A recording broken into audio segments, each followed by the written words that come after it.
اعوذ باللہ من الشیطان الرجیم، بسم اللہ الرحمن الرحیم۔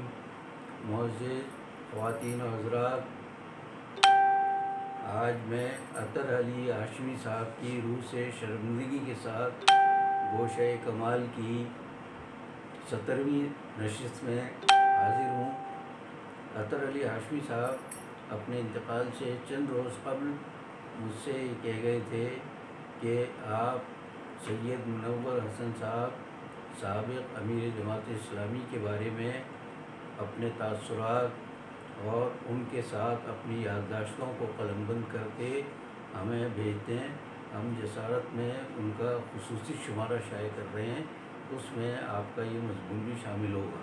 لیکن ان کی فرمائش پوری کرنے سے قبل وہ ہمیں داغ مفارقت دے کر اس دنیا سے چلے گئے۔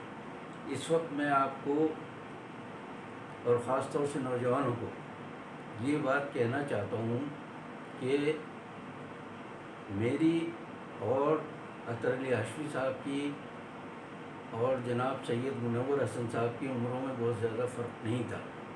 سید منور حسن صاحب مجھ سے 1 سال اور 1 ہفتے بڑے تھے اور اطہر علی ہاشمی صاحب مجھ سے 5 سال چھوٹے تھے۔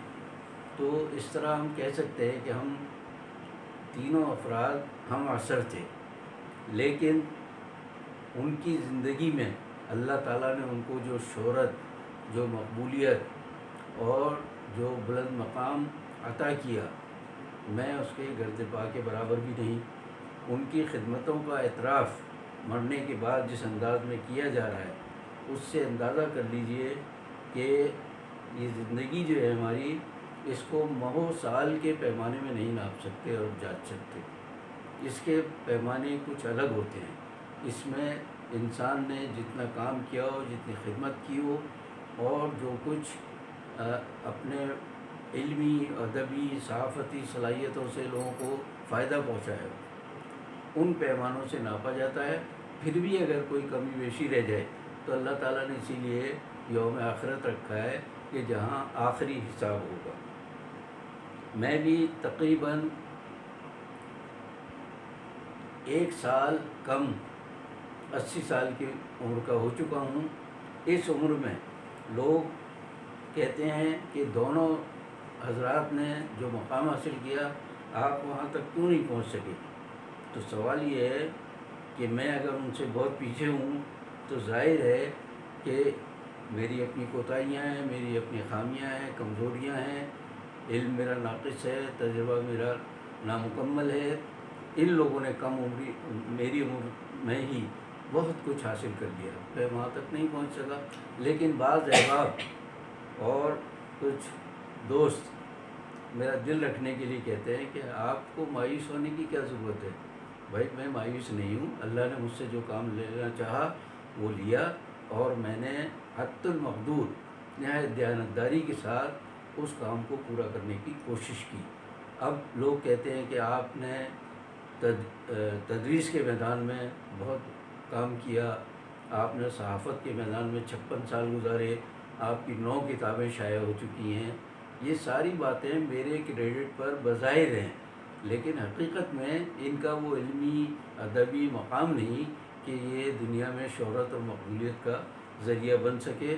اور اللہ گواہ ہے کہ میں شہرت کا بھی طالب اب نہیں رہا، اور اسی طرح مقبولیت کا طالب نہیں، اسی طرح دولت کی مجھے تمنا نہیں رہی۔ یہ بار بار میں بات کہتا ہوں، یہ نوجوانوں کو بتانے کے لیے کہتا ہوں کہ بھائی یہ معیار جو ہم نے مقرر کیے ہوئے نا، تو آپ اندازہ کر لیجئے کہ یہ ناچ گانے والے ہیں اور یہ جو فنکار کہلاتے ہیں ہمارے یہاں، جن میں میراثی زیادہ ہوتے ہیں، اور اللہ معاف کرے مجھے کہ خواتین میں طوائفیں زیادہ ہوتی ہیں۔ تو یہ اگر مقبولیت کا معیار مقرر کریں گے آپ، تو آپ نہ دین کے رہیں گے اور نہ دنیا کے رہیں گے۔ تو یہ اپنی ذات کے حوالے سے میں آپ کو یہ بات اس لیے بتا رہا ہوں کہ آپ اسی کو سب کچھ نہ سمجھیں اور بددل نہ ہوں۔ اس لیے کہ فارسی کا ایک بڑا اچھا مقولہ ہے کہ بزرگی بعقل است نہ بسال، کہ بزرگی، بڑائی، مرتبہ، مقام یہ عقل سے ہے، یہ تجربے سے ہے، یہ علم سے ہے، اس کا سال سے کوئی تعلق نہیں۔ اب سال میں اطہر علی ہاشمی صاحب سے 5 سال بڑا، لیکن ان کا مقام دیکھیے، میرا مقام دیکھیے، تو ان پیمانوں پہ ناپنا چھوڑ دیں گے آپ تو زندگی آپ کی سکون سے گزرے گی۔ اس طویل تمہید کے بعد اب آج کے اصل موضوع پر میں آتا ہوں، اور وہ ہیں سید منور حسن صاحب، جو جماعت اسلامی کے امیر رہ چکے ہیں۔ میرا ان سے باقاعدہ تعلق اس زمانے میں ہوا جب میں ایک رسالے کا، جو پہلے اس ماہنامہ اسوہ کہلاتا تھا، میرے بعد اس کو اسوہ ڈائجسٹ کا نام دے دیا گیا، تو اس کا مجھے ایڈیٹر بنایا گیا۔ اس کے اصل مالک اور ایڈیٹر سید معروف شاہ شیرازی میرے سپرد سارا کام کر کے کراچی میں اور بٹگرام جو ان کا اپنا آبائی مقام ہے وہاں چلے گئے اور وہاں وکالت کرنے لگے۔ اب میرے پاس نہ وسائل نہ جگہ، کچھ نہیں، اور میں رہتا تھا کرنگی میں۔ اب اسوہ ڈائجسٹ میں کہاں بیٹھ کر تدوین کروں، یعنی ایڈٹ کروں اس کی، یا اس کے لیے وسائل کہاں سے لاؤں؟ تو سید منور حسن صاحب سے رابطہ ہوا، میں نے ان سے اپنی ان مشکلات کا ذکر کیا، تو انہوں نے اسلامک ریسرچ اکیڈمی جو فیڈرل ایریا میں تھی اور جس کے وہ جنرل سیکریٹری تھے، وہاں کے لیے مجھے پیشکش کی کہ وہاں آ کر بیٹھ جائیں، میں جگہ دوں گا آپ کو۔ چنانچہ میں 6 ماہ تک اسلامک ریسرچ اکیڈمی میں بیٹھ کر اسوہ ڈائجسٹ کو ترتیب اور تدوین اس کی کرتا رہا۔ اس دوران سید منور حسن صاحب کے ساتھ دوپہر کا کھانا میں نے کھایا 6 ماہ تک، اور 6 ماہ میں ہماری اس کھانے پر جو نشست ہوتی تھی اس میں علمی ادبی گفتگو بھی ہوتی تھی اور گپ شپ بھی ہوتی تھی۔ تو اس طرح ان سے میرا 6 ماہ تک روزانہ کا تعلق رہا، سوائے چھٹیوں کے دنوں کے۔ تو اس کے علاوہ ایک بات اور عرض کر دوں میں کہ بعد میں جب میں وہاں سے علیحدہ ہوا اور صدر کے ایک دفتر میں بیٹھنے لگا، تو اس کے بعد سلام دعا میری ان سے رہی، تعلق قائم رہا۔ پھر مجھے ایک زمانے میں ضرورت پڑی موٹر سائیکل کے لیے پیسوں کی، تو مجھے 3000 روپے چاہیے تھے۔ میرے کچھ سمجھ میں نہیں آیا، سید منور حسن صاحب کو میں نے فون کیا، میں نے صاحب یہ معاملہ ہے، میرا 3000 روپے، میں 300 روپے ماہانہ قسط ادا کر کے اور 10 مہینے میں پورے پیسے دے دوں گا۔ میں اصل میں سود سے بچنا چاہ رہا ہوں، قسطوں میں جو چیز لی جاتی ہے اس میں سود کی ادائیگی ہوتی ہے۔ تو منور صاحب بہت خوش ہوئے اور انہوں نے فوراً میرے لیے پیسوں کا انتظام کر دیا، اور میں 300 روپے ماہانہ ان کو دینے کے لیے جانے لگا۔ تو اس بہانے بھی ان سے 10 مہینے تک میری ملاقات ہوتی رہی۔ یہ سلسلہ اپنی جگہ ملاقاتوں کا، فون پر بھی کبھی کبھار گفتگو ہوتی رہی۔ تو اس طرح دیکھا جائے تو منور حسن صاحب کا میرا کافی حد تک تعلق رہا۔ پھر اس کے بعد میں جسارت میں جب ملازم ہو گیا، اور جسارت میں کئی سال کام کرنے کے بعد، یہ ایک الگ کہانی میں سناؤں گا کبھی، کہ مجھے جسارت میں جو ملازمت ملی تو دراصل صلاح الدین صاحب اور ان کے دوست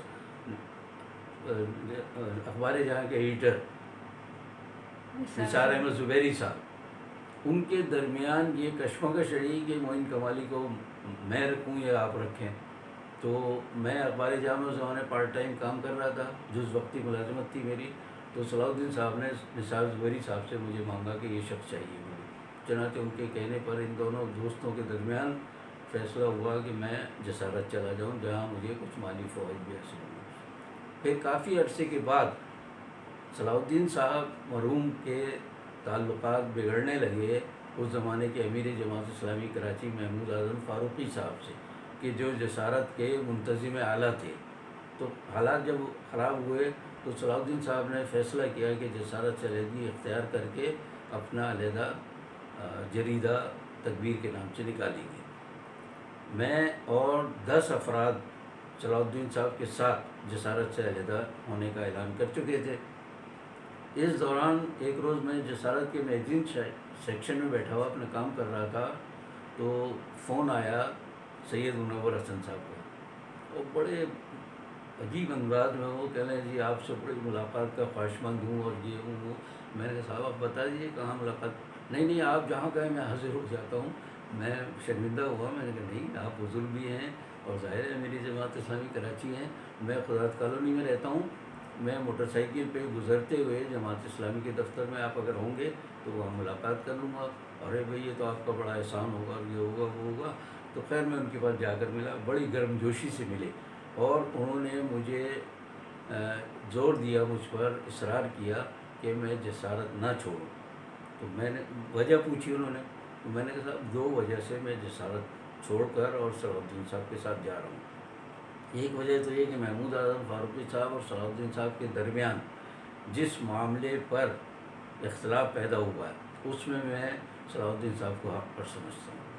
دوسری بات یہ ہے کہ صلاح الدین صاحب کا کتابوں کا کام میں کر رہا ہوں، ان کے یعنی فہرست مرتب کر رہا ہوں، پھر کتابیں ہم شائع کریں گے ان کی، تو وہ میں پہلے سے کام کر رہا ہوں، تو اخلاقی طور پر بھی میں صلاح الدین صاحب کے ساتھ جانے کا پابند ہوں۔ آپ حیران ہوں گے کہ اس پوری گفتگو کے بعد سید منور حسن صاحب کے چہرے پر بل نہیں آیا، ان کی خوش اخلاقی میں کوئی فرق نہیں آیا، وہی اعلیٰ ظرفی کا انہوں نے مظاہرہ کیا میرے ساتھ، اور مجھ سے کہا کہ بھائی پھر آپ جیسا بہتر سمجھیں وہ کر لیجیے۔ انہوں نے سمجھ لی ایک طرح سے مجھے خوشی کے ساتھ اجازت دے دی، حالانکہ صلاح الدین صاحب سے ان کے بھی تعلقات کچھ زیادہ اچھے نہیں تھے، اور اس وقت امیر جماعت اسلامی مشہور شخصیت تھے وہ، تو تیسرے امیر جماعت اسلامی تھے، تو ان کے ساتھ بھی تعلقات اچھے نہیں رہے قاضی حسین احمد صاحب سے۔ تو یہ سارے معاملات چلتے رہے۔ اس کے بعد ایک دن ایسا ہوا کہ اچانک میری والدہ مرحومہ کا جب انتقال ہو گیا تو اخبار میں خبر چھپی کہ دوسرے روز ایسے شاہ ملک تھانوی صاحب کی مسجد میں فاتح خوانی ہے، تو منور صاحب پہنچے ہوں گے، ہم 1 گھنٹے میں فاتح خوانی سے فارغ ہو کر گھر پہنچ گئے۔ تیسرے چوتھے دن میرے پاس منور صاحب کا خط آیا کہ جی میں وہاں مسجد میں آیا تھا قرآن خوانی میں شرکت کے لیے، لیکن آپ لوگ وہاں سے جا چکے تھے اور مجھے آپ کا گھر معلوم نہیں تھا، تو ورنہ میں وہاں ضرور آتا۔ اس خط سے مجھے ان کی وسیع القلبی کا اندازہ ہوا کہ بڑے اعلیٰ ظرف کے آدمی تھے وہ، کہ اختلافات کے باوجود انہوں نے میرے ساتھ اس تعلق کو ختم نہیں کیا بلکہ اس کو قائم رکھا، جس کا میں آج تک جس پر میں فخر کرتا ہوں اور اللہ کا شکر ادا کرتا ہوں کہ پاکستان میں ایسے سیاسی و مذہبی رہنما بھی موجود ہیں کہ جن کی وجہ سے شاید ہمارے معاملات صحیح چل رہے ہیں۔ اب ایک آخری بات کہہ کر میں آج کی گفتگو کا اختتام کرتا ہوں، وہ یہ ہے کہ پروفیسر شفیع ملک صاحب نیشنل لیبر فیڈریشن کے بانی، ان کا دفتر نیپا سے ذرا سا آگے ہے گلشن چورنگی کے پاس، وہ میرے بچپن میں اسکول میں استاد تھے۔ آج تک مجھ پر اتنے مشفق اور مہربان ہیں کہ نیشنل لیبر فیڈریشن یا ان کا ایک ادارہ ہے، اس کے جو پروگرام ہوتے وہ مجھے ضرور بلاتے کہ جی آپ بھی آئیے۔ ظاہر ہے میرے استاد بڑی محبت مجھ سے کرتے، تو میں ان کے کہنے پر، ان کی ذرا سی اشارے پر میں چلا جاتا تھا۔ ایک دفعہ انہوں نے پروگرام کا مجھے جو وہ بتایا سلسلہ، اس میں یہ تھا کہ سید منور حسن صاحب جو اس وقت امیر جماعت اسلامی پاکستان ہو چکے تھے، ان کو مدعو کیا تھا۔ تو میں خاص طور سے گیا، میں نے کہا بھائی ویسے تو جاتا ہی ہوں ملک صاحب کی وجہ سے، لیکن اب تو جانا پڑے گا۔ میں وہاں گیا، ہم باہر لان میں انتظار کرتے رہے ان کا۔ جب سید منور صاحب آئے تو ایک ایک سے ملے، وہ ہاتھ ملایا، رسمی سلام دعا کی، اور اوپر ہال میں کی طرف جانے لگے جہاں پروگرام ہونا تھا، ان کی تقریر ہونی تھی۔ میں بڑا حیران تھا کہ سید منور حسن صاحب نے مجھ سے اس طرح سرسری انداز میں جو ملاقات کی ہے، تھوڑا افسوس بھی ہوا مجھے کہ بہت بڑے آدمی ہو گئے، امیر جماعت اسلامی ہو گئے، اس لیے شاید تھوڑا غرور آ گیا اور مجھے پہچانتے بھی نہیں۔ خیر جب میں اوپر پہنچا، ہال میں بیٹھے، تو اب میں تو نیچے بیٹھا تو وہ اسٹیج پر بیٹھے، تو شفیع ملک صاحب کے برابر بیٹھے تھے۔ شفیع ملک صاحب نے میری طرف اشارہ کر کے منور صاحب کے کان میں پتہ نہیں کیا کہا، مجھے نہیں معلوم، لیکن ان کے کہتے ہی منور صاحب کھڑے ہو گئے اپنی کرسی سے، اور غالباً میرا انتظار کرتے رہے کیونکہ میں دیکھ چکا تھا۔ تو میں ان کے قریب گیا، بڑے گلے ملے، بڑے پرتفاق انداز میں نے کہا نیچے جس طرح آپ ملے تھے اور اب کوئی فرق نہیں، کہ میں پہچانا ہی نہیں تھا آپ کو، آپ کے چہرے پہ داڑھی نہیں تھی جس زمانے میں ہماری ملاقاتیں تھیں، اب آپ کچھ عمر بھی زیادہ لگنے لگی، تو میں اگر پہچانتا تو آپ سوچ سکتے میں ایسے ملتا۔ پھر اوپر ملے تو بہت خوش اخلاق، اور اس کا آخری جو معاملہ وہ سب سے زیادہ دلچسپ، جب ہم انہیں چھوڑنے کے لیے پروگرام ختم ہونے کے بعد دروازے تک آئے، وہ گاڑی میں بیٹھنے لگے، پروفیسر شفیع ملک صاحب بھی ساتھ تھے، تو گاڑی میں بیٹھتے ہوئے انہوں نے جو جملہ کہا وہ میرے لیے یادگار ہے، اور شاید اللہ کے ہاں کچھ مجھے اس کی وجہ سے کچھ فائدہ بھی ہو جائے۔ تو ان سے کہنے لگے ملک صاحب سے کہ جی آج کے پروگرام میں آپ نے سب سے بڑا کام جو کیا ہے وہ معین کمالی سے میری ملاقات کرا دی ہے۔ تو میں اس کو اپنے لیے بڑا اعزاز سمجھتا ہوں کہ جماعت اسلامی کے امیر، جن کو میں سمجھ رہا تھا کہ انہوں نے مجھے نظر انداز کیا، کوئی اہمیت نہیں دی، وہ آخر میں جاتے جاتے یہ کہہ رہے، اس سے ثابت ہو گیا کہ مجھے اچھی طرح جانتے پہچانتے رہتے، اس وقت اتفاقیہ نہیں پہچان سکے، جس کا مجھے دل میں تھوڑا سا گلہ رہا، جو انہوں نے اپنی رخصتی کے وقت دور کر دیا۔ اللہ تعالیٰ سید منور حسن صاحب کے معاملات کو بہت اچھا رکھے اپنے ہاں، اور ان کی خدمات کو قبول کرے۔ ان کی دینی اور سیاسی خدمات بہت زیادہ ہیں۔